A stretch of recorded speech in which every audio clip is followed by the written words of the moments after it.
I know a lot of people that know of you, like on my channel, probably think of you in your association with Larry and Bill in the organ trio. Um, but I've been watching stuff that you've done more recently on YouTube, and I saw a couple of quartets with other guitar players, with Pasquale Grasso and Steve Cardenas, and uh, it was great. The Monk set with Steve was great. I love Steve. And I just wonder if you think, if you play differently or listen differently with another guitar player versus with a organ or piano. Not really. I just, as all the people that you mentioned, you know, it's just like they happen to play a certain instrument, but they're like musical entities, and it's more about the experience of playing with that, like having a conversation with this person. They Hmm. happen to be, a pianist or a, biochemist or whatever, or it's more about, I think, those musicians. If you have a personality, it's just more about kind of hanging out with that person musically. And yes, sonically, there's certain things. There's a place you have in the organ, with the organ, kind of in between their two hands, in a way. And Hmm. sonically, it's different thing because of that kind of electricity. Guitar is different because there's a tendency that it could be a similar sound. So there's that empathy of like we're playing the same instrument, and hopefully we're playing it differently enough that it's enough of a contrast in sound to make it a conversation that you want to have for an hour or so Hmm. or a couple Hmm. hours, like. Hmm. And that's the fun of it for me. I mean, I like playing with other guitar players because I still get the feeling of kind of playing. Well, I still get to comp for somebody else. When I play trio, bass and drums, I miss that. I miss that. All right, you play the melody and I'll accompany you, or just and that kind of give and take. So that's why I enjoy it, and just those guitar players, Pasquale, Ed Sherry, Bollenbeck, Steve Carden, just different. They're just different guys guys with different approaches to the instrument that I like to be around and just play Hmm. some tunes with, and it's kind of cool. And you know, duo or quartets is a different thing because then you have those personalities to deal with. It's just like any social gathering where everybody affects the vibration of the group, and that's Yeah. the more I play, the more I realize that it's just about that. It's a social experience, So, do I play differently? No, not really, except that I'm just aware of in whose company I'm in, and but my actual relationship to the instrument is just based on trying to be clear and also take some chances and just try to balance those two things, Hmm. and have some fun, and Hmm. be able to focus on the other person too. It's like it takes a little bit if you're playing trio. I know you maybe we're talking about wanted to talk about solo guitar and stuff like Yeah. that, which is the ultimate like solitary experience of you just But I enjoy the conversation with all those different people. Yeah. Yeah. I do want to ask you some things about solo guitar. Let me kind of wind around to it. I wanted to ask you about Monk. You made an all Monk trio record, and then this set that I just saw on YouTube, which I guess was within the last year or so, the Litchfield. That was a pandemic gig. It was a streaming gig up in Connecticut, which we like drove 3.5 hours to get there. I was like, if you're going to be streaming, you might as well just do it in your living room. It's got to make sense. Like, Right. why are we hitting the road? Play for nobody.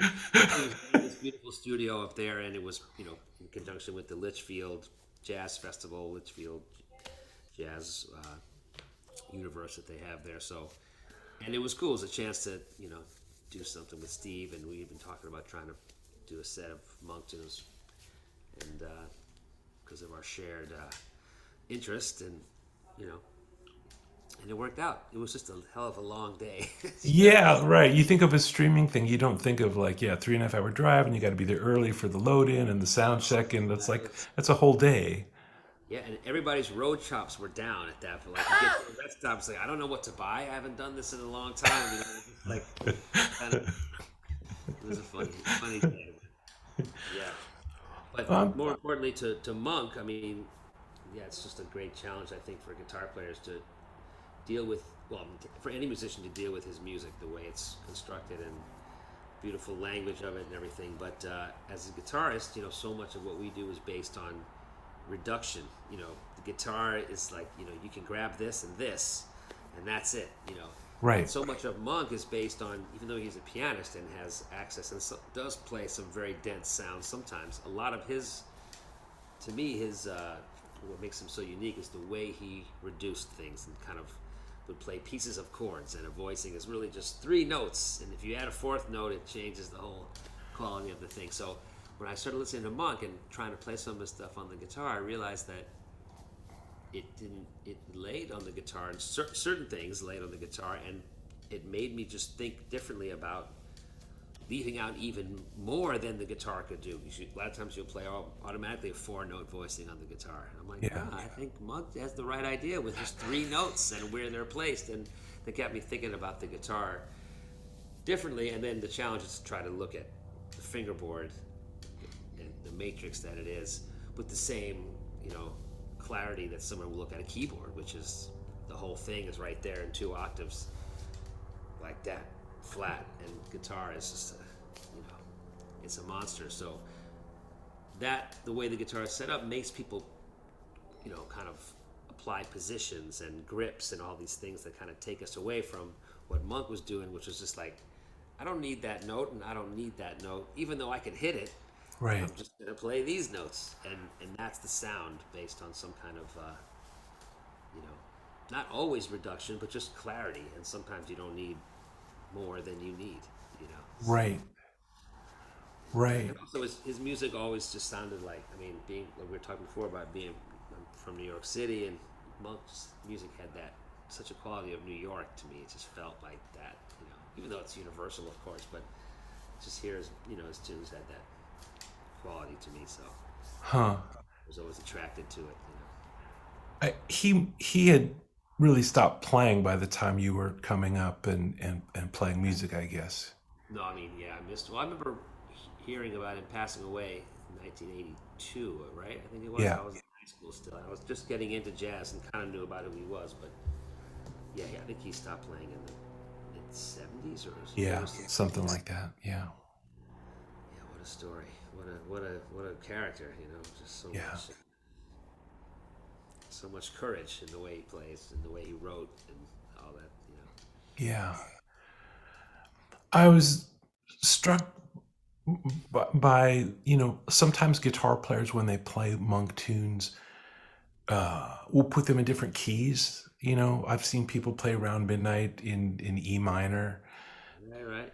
And from what I could tell, you didn't do any of that. And I'm wondering if there's something about Monk's tunes in D flat, or in the keys that he wrote in, that, because when people play standards, like if you said, let's play All the Things You Are, and you don't want to do it in A flat, most people would be great, cool, let's play All the Things You Are in some other key. But with Monk's tunes, generally people don't tend to move them around. I wonder if you have I a don't know. feeling about that. I mean, yeah, I just I think part of it is what you said about the quality of the tune is kind of the quality of the key. He has a lot of tunes in C, Hmm. and I suppose In Walk Bud would work in another key, but it just feels so F minor and A flat that it's just like the right. And I don't know. I just but I mean that's a guitar player thing to put them in guitar friendly keys. And I've done that with a couple other tunes as it's as I see fit.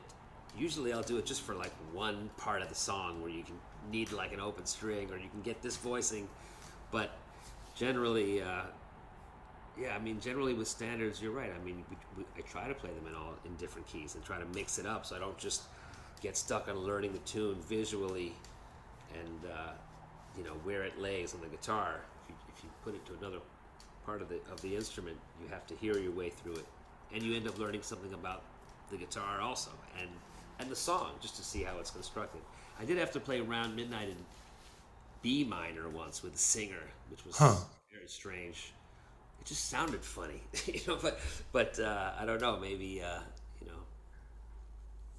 don't know why that is, But yeah, I didn't do it with any tunes on that I play of Monk's. I was talking to a guitar player who started playing Crepuscule with Nelly in A, which I Hmm. kind of get because you have the open strings. But that tune, you have some open strings on those, A flat seven and G flat seven. That's like that, that works great in this key. It's right. The open strings really help you out. I found something weird in the key of A flat, which is like just playing. If you're Ooh. playing, it's just here's A flat, and here's the. If you do that, it's almost like a like a pedal steel. Wow, that's beautiful. So and that comes from Jim Hall. I mean, he would be playing a 1-6-2-5 in the key of D flat, make them all dominant chords, and just play all the open strings.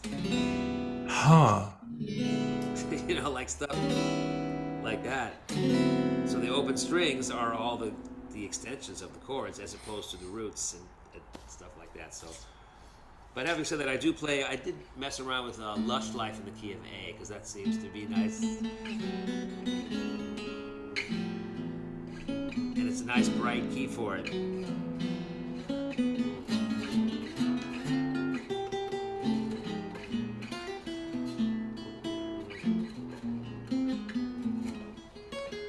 Anyway, it goes on. It's an epic song, as you know, but it's Right. really nice. It just lays beautifully in the key of A, and Huh. the melody too, because you're here.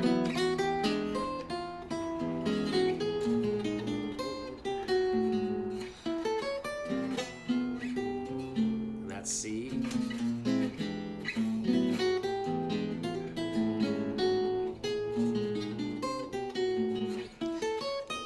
Oh, sorry.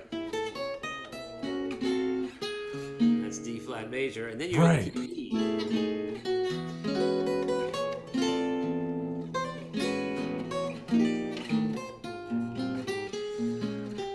A half step down.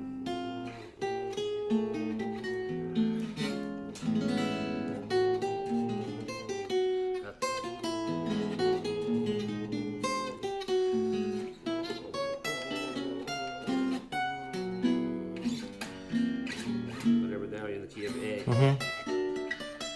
But you have those. So the E really that really helps.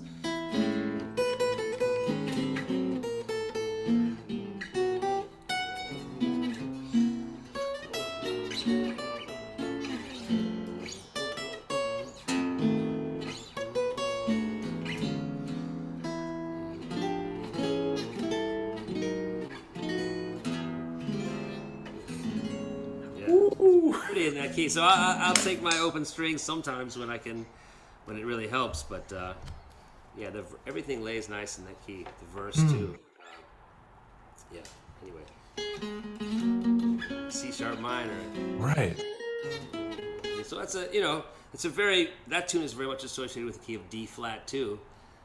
But it is kind of low on to play the melody, or it's a little. So to me, the melody lays better in that key, which is like far away from D flat. It's like it's a nice distance away, but it just lays better. So I'll take my open strings when they help me out, And Right. plus, taking a tune like that, which moves to so many different places, taking it around the keys can kind of you know open your ears and eyes about like finding stuff on the instrument. Just hearing the tune feels so different in the key of A but it makes just as much sense. So it's kind of like you learn, like I say, you learn about the song and you learn about the key, and you have to learn about where things lay on the instrument too, just visually, not being stuck in like, oh, I'm just trying to play Lush Life in D flat and struggling with how to make the melody come out, and just like move the key, just Yeah. where it lays on the instrument. So Huh. I saw a really nice solo performance of you playing "Where Are You," and it was in E flat, and I know it from what's that? I don't even remember doing that, but yeah, that's right, from the bridge, right? Sunny, Yeah, sunny Hall in the key of C. in the key of C, right? So I was curious about it, and then you did talking about like using open strings and stuff. You did it like an E flat major 7 chord that was like that, I think. Um, and a G. You did this turnaround like this as G7 sharp 9 or something to C7 altered. I don't know if. Sounds like a mistake, but that's okay. But it Yeah, was really so even in E flat, like it's not like there's not open strings to get to. totally, man. The main thing I think with open strings is just like you got to think about, well, what are the open strings compared to where I am, and then you find there's always some relation to whatever is happening. So it's just trying to just use that as a color, just because it's a different thing. If you have that in a chord, it's a whole different sound. So, or even just something more consonant. If you're in the key of C, you're just thinking about those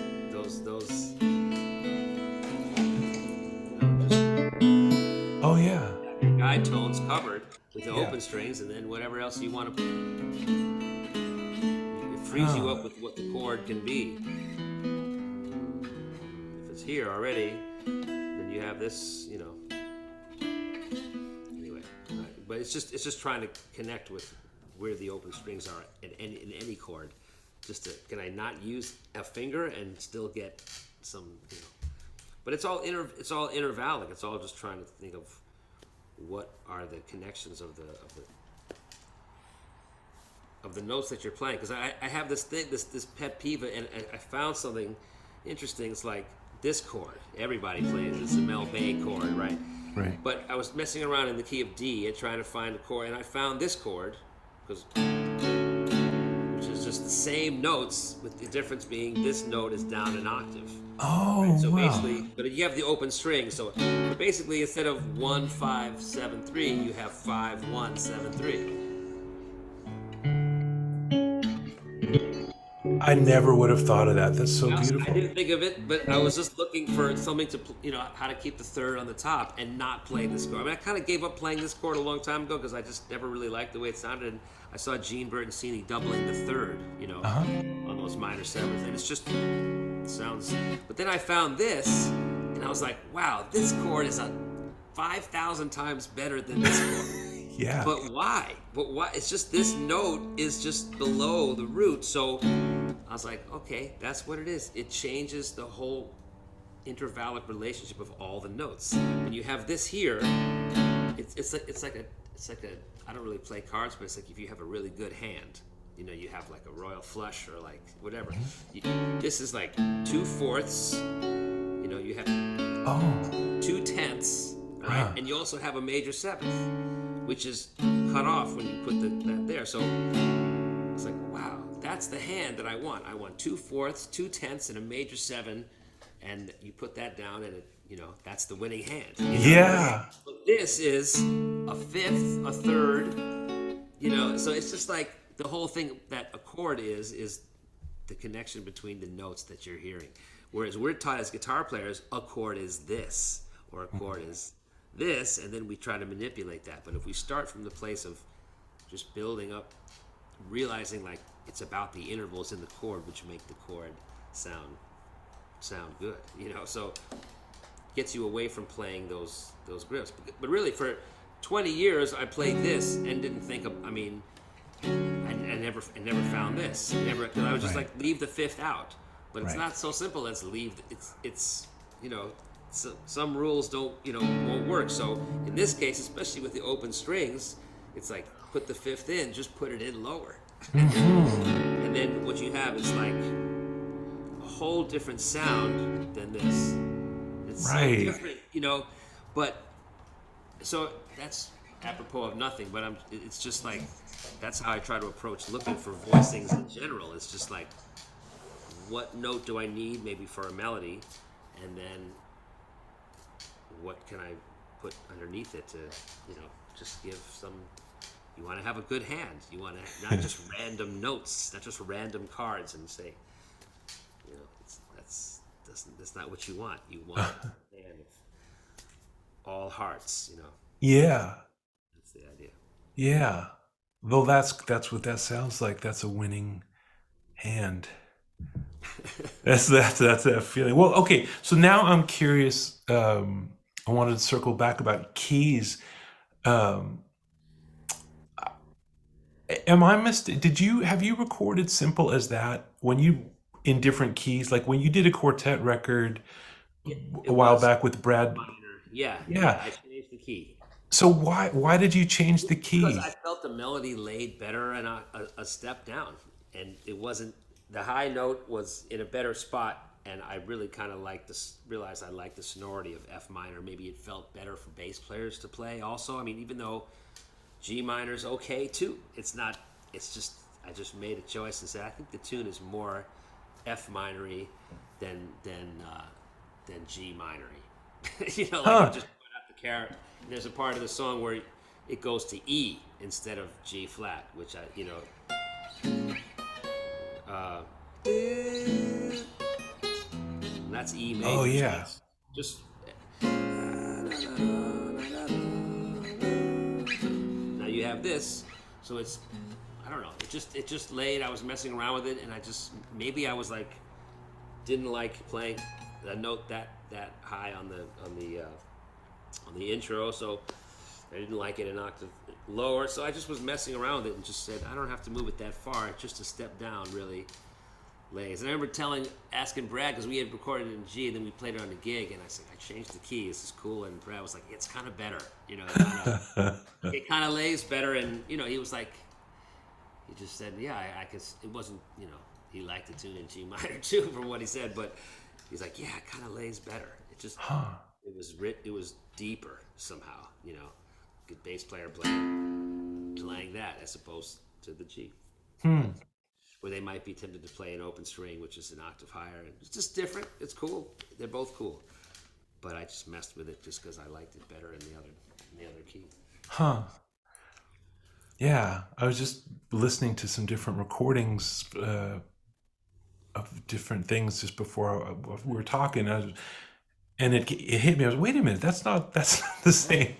No, I played it with some guys down in Florida, and they learned it, or they got it off the record in G minor. They said, we have an arrangement in G minor. I said, okay, well, let's play it in G Right. minor. That's Right. fine too. Right. Right. But I just decided to move. I figured nobody would care except me. So, Right. Right. just did it. Yeah. You mentioned Gene Bertoncini. And yeah. Was he playing regularly around town for a while when you were coming up? Well, I remember. Well, I got to meet him when I was 16. I went to the Eastman summer workshop, and that's where I met Larry Goldings. Actually, he was a student there, but Gene was the guitar teacher there, and he was just the greatest. I was really, new to everything, just trying to learn how to follow charts and, not just play blues on everything. Like I didn't know how to put it together at all, and he was very patient with me and taught me some really, worked on some songs with me, and just to see him play, it was so melodic and graceful and just beautiful feeling and everything. The touch that he had, he was just, a great role model. Just oh yeah, that's the kind of finesse you can play with, and he was so encouraging. But he did say, as he tells all students, play your scales up each string. Take C major and play, they'll start the lowest note in the scale, which ends up being, there's some New York City out there, Yeah. ends up being, the modes of C major. You can start on every open string and just play the scale up each string. There's no hurry. Just tell yourself what note you're playing while you do it, and learn the guitar going this way. And that really, I took that to heart. What And what does that do for you as a guitar player? well, I just think, I mean, you still can deal with positions, and I was learning positions too. And he knows that he also stressed that that's also a very practical thing, is to play the scale Yeah. in a few frets, of course. But you have to know, the danger is you just learn where to put your fingers, and then wherever it's the same thing with chords. Like you just get the grip of the chord, the shape, and then put your hand down on the A, and that's A whatever. So, as opposed to thinking, what are the notes that I want to play in this chord, and where are they on the instrument? So it's funny. The guitar, you know, kind of. I don't want to say it's ignorance. It's just another way of grappling with the beast that it is. You know, which is to kind of rely on shapes and grips. But there is a little bit of ignorance that goes with it because I saw a guitar player tell a guy how to play A7. It was like, you just get your A major chord, you play the A bar chord, then you take your pinky off. So that's implying that a seventh chord is like a major chord with something taken away, when really it's actually a major chord, major triad with the seventh added. So if you start you're getting your wires crossed about what music is, you could be playing for 20 years like that and still have that concept of what does my pinky do? You know, as opposed to trying to think about what is music, how does it function, how does it work? And you have to go to a keyboard for that because there it is in two dimensions. You know. Uh-huh. But I think Gene Bertoncini's anyone who you know advises you know horizontal playing is just so that you don't get stuck in those positions and you're continually looking at each string as its own little keyboard in a way. Right. So you have the visual aid of black and white notes, and you have six or maybe more, you know, going down, and it's like looking out of you know a window, Yeah. a high building, like oh my god, you know, this vertigo feeling. And so to ease ourselves or not look down, you know, like we get all these shapes that are very comforting, and we just play within the shape, you know. Right. So Right. he was a great model in that, and he was when I watched him play, he was free. He would go up and down and look for. There's something really nice about reaching for an interval and feeling the distance. You know, like a trombone player, you know, like that's low, that's the high notes. If you're gonna play, you know, Yeah. play it on one string if you can fit it, and just reach for that interval as opposed to that's skipping across four strings. But feel the the interval, feel the jump. That's kind of a long one, but at least you're just kind of like, how many strings do I want to skip across? Maybe if I can get it to sound not so much like a penny whistle, and I can get it on one string, you know, and it just gives you options. And what you're thinking is, what is the music of that phrase, starting on the you know the approach to the fifth and jumping the octave to the sixth. So basically, you have, but it's spaced over the octave, which is the genius of the song. If it was. It wouldn't be a heavy tune at all. Johnny Hodges would have as much fun with that. He says, Right. and then the jump back down is just, you know, that's not the song. Right. And then,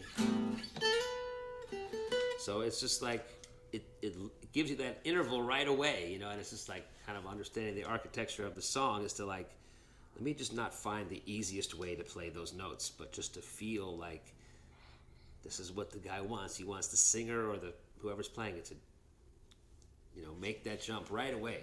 It's like, you know, attention-getting Yeah. phrase. Yeah. And then it goes on from there, you know, and it's just very comforting, you know. Huh. It's constructed. But I think guitar players, they're looking at, you know, each little four fret thing as like a little, like a high-rise building that has everything. You know, it's just like walk outside and, you know, go in every direction and just get the lay of the land that way. You know.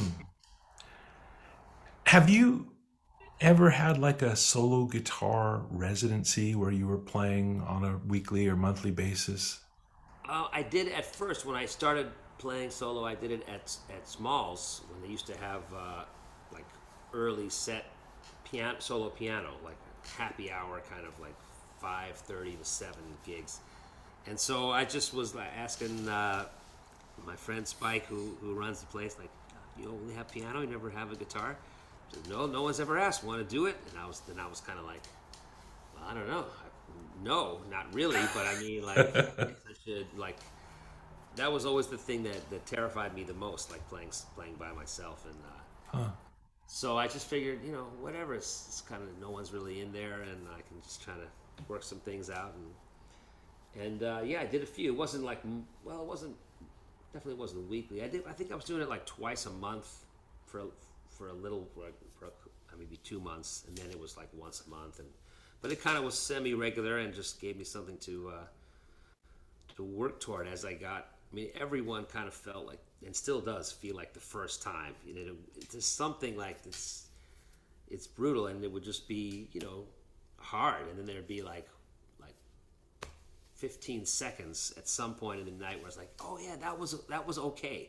So maybe try again. Maybe I can expand that to 45 seconds next time, or maybe play a whole tune that doesn't, you know, that seems to feel right. So it just was something like that just kept me going back to try it more. So that was the closest to a residency, and it did help to have like, oh, I can do it again in 2 weeks, and you know, maybe I'll try that, and this tune I could try, you know, just some little things. But it didn't really ever get around to like working out a whole, because it just didn't really work. Things I would try to prepare, I wouldn't remember to play at the last minute. So I was like, I have to keep it, you know, loose enough that I realizing that it's mostly going to be loose. So have some things worked out, and you know, like I was tinkering with that arrangement in key of A, kind of have some little voicings for certain parts of the song, but I tried to keep it free. And then I ended up trying to play it in 3/4 one time. And I thought, oh, maybe I'll try to keep that, like play it rubato and then go into 3/4. But I usually found that the more restrictions I gave, or kind of an agenda arrangement-wise, the more I would inhibit the good things of just kind of getting comfortable and just finding some stuff, which you can do when you're by yourself. You have to take advantage of the things you can do that you can't do when you play with people. That way you appreciate when you're with people even more. You can do those things. But it definitely got me thinking about like how to play this, like, always play the song and not kind of venture off into just like, it wouldn't work as like, here's my little head arrangement and now I'm going to blow, as if there's people around me playing, which there aren't. I would feel right away that, oh, that doesn't work. That doesn't feel right at all. So I'd have to keep playing the song in some way.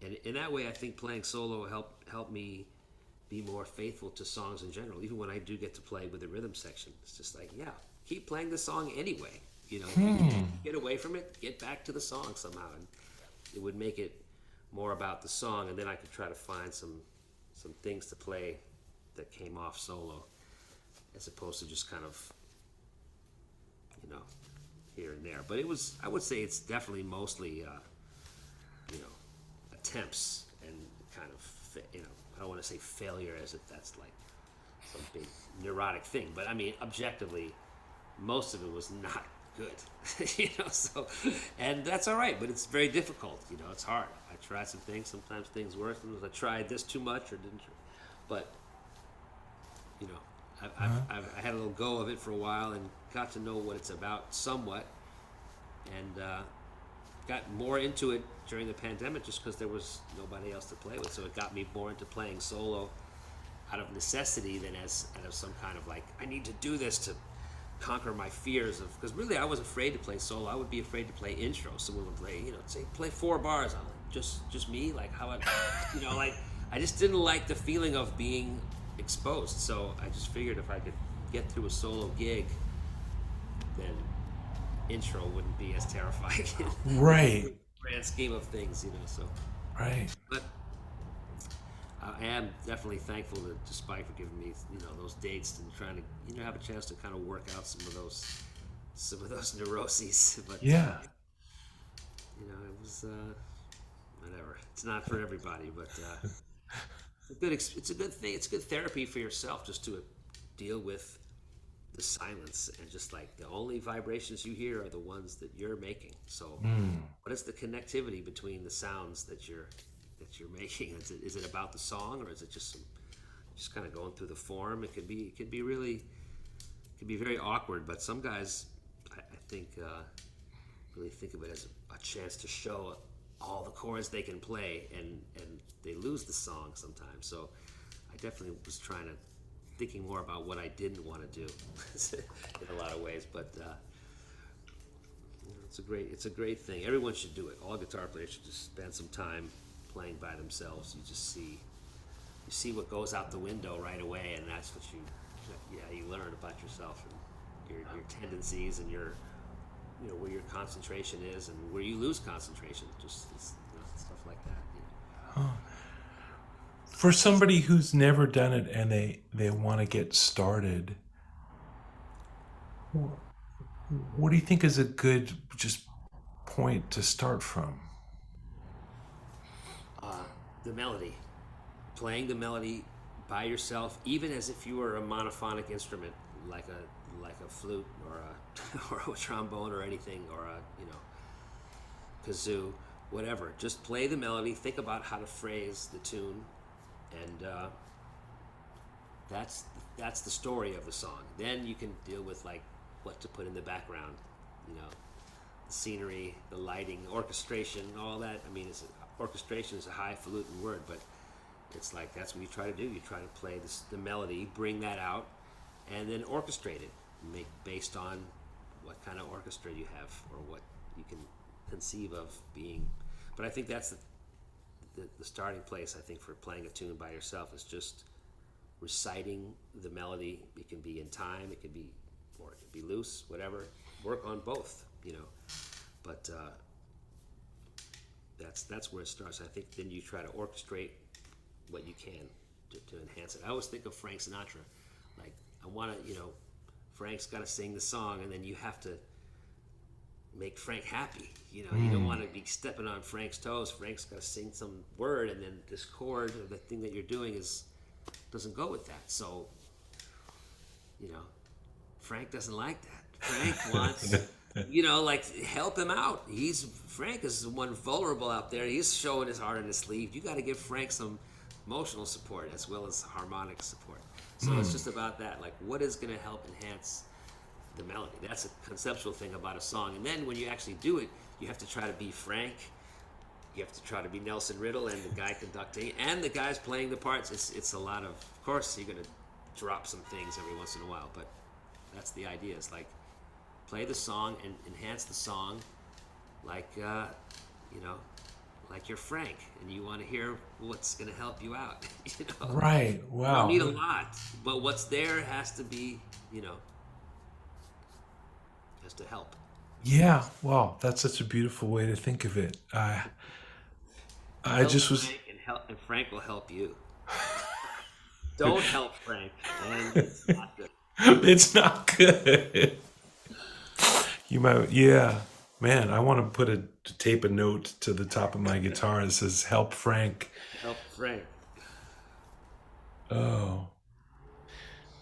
Um. I wanted to ask the records that I've heard that are the most recent things that are out there in the world seem to be Ramshackle Serenade with Larry and Bill, and then what happens or what comes next. Yeah, that pandemic record. Uh huh. By the way, I should say, I know you asked about someone starting out, and I started Yeah. from a place that maybe was advanced or talking about Frank Sinatra and Nelson Riddle. It doesn't have to be a song from the American Popular Songbook. It could be any song. It can be the Beatles. It can be anything. So it's just about Stevie Wonder. It could be, I mean, any song that you like. But that's the approach, is that you're trying to enhance the melody. I wasn't coming from a place that was only about jazz, guitar, or whatever. It can be anything. You know, It doesn't have to be, yeah, for it just popped into my playing. head. Yeah. Jump Right. on. Right. Thank you for saying that, because I think that when people hear that, they not everybody Right. knows or loves those songs, and I'm curious, like, what grabs you, what makes you want to take on a song? Well, just something that you think you can do something with, or I mean, basically something that you like, that you enjoy playing. I think you have to have a love for the song. That's the place where it all would start. But yeah, just I mean, I do learn songs that I like. I don't want feel like I learned songs that I should know this one. You know, there are some things people said you should know this one, and then they were right because of what, you know. Like, if you learn something like "Embraceable You," there's so many moves in that song that inform you about other moves in hundreds of songs. So there's certain like template songs where you're just like, well, there's a lot of information in that one, and or if it's not even a lot of information, it's just a specific thing. that helps you understand form. And I think that's really what makes music great, more so than the language, stylistic. Is it bebop? Is it this? Is it whatever? Post fusion or whatever. You know, it's just like it's musicians that understand form. I think that can find new things to help manipulate the form and how it moves. You know, either with the grain of the form or against it. But that's what it is. Like McCoy and people like that. I think they just had a sense of I'm gonna really have my own take on tension and release. You know, Monk had that, and you know, lots of people. I mean, just like that's the way they, you know, Wes, like his sense of form, the way he constructs his like that's so much of what makes things great is form to me, and that, you know, not strict form, but how people bend things within that, you know. Hmm. Hmm. Wow. Yeah. I was Yeah, just no, was. I mean just to throw that out there, but that's what I think. The more I play these songs, the more I realize it's not about having more shit to play on every song and just gathering more and more stuff and more concepts that take me out or whatever. It's like, how well do I understand the ebb and flow of the form? And the more I can get into that and connect with it, saying I want to do something a little different in this junction of the song, that's what makes you find something different, as opposed to just having all this stuff. You're like, well, where do I put all this stuff? It's Right. really about looking at the forms. It's like, this part of the song is teaching me that I need to do this. This here's I can get to it this way, you know. And part Right. of it is a harmonic bag, which is kind of an overrated term. It's like understanding of form, so that you start to know where to look in the bag in the first place. You know, Right. it's kind of a, you know, cart before the horse, horse before the cart kind of scenario. I think, you know. Yeah. Like I'm just thinking about our life. We just moved. We had been in this other apartment for about a year, and we started with nothing, and we bought stuff and accumulated stuff that fit that apartment. Now we've moved to a new place. Everything we brought all the same stuff. It's in boxes. And one approach is like, well, this is my shit and I'm going to make it work here. And another way is to like look at the apartment, what is the form of the apartment, and what can you do with the actual thing you have instead of trying to cram all the stuff that worked over there into some new place. Right. It's the space. Yeah. You have to fill this space. Memory of a previous space with that stuff in it doesn't really apply, because this is the bridge of the song. It's another Right. part of the song. So Right. it's like, but that's very good analogy of like just, yeah, I mean, how do I inhabit this space? Because it wants and needs, you know, maybe some of your stuff Right. or a certain yeah. It's just like you have to look at your stuff and say, well, where can I put this? I have to put it somewhere, you know. So Yeah. so that's really what it is you're doing. When you learn a new song, you're just moving in, and Yeah. then, how long have you lived there? I don't know. 1,000 choruses. That's then you know the space. You know, Yeah. It, see it in all different kinds of weather, all different kinds of times of day, and that's how you get to know what the space is really like.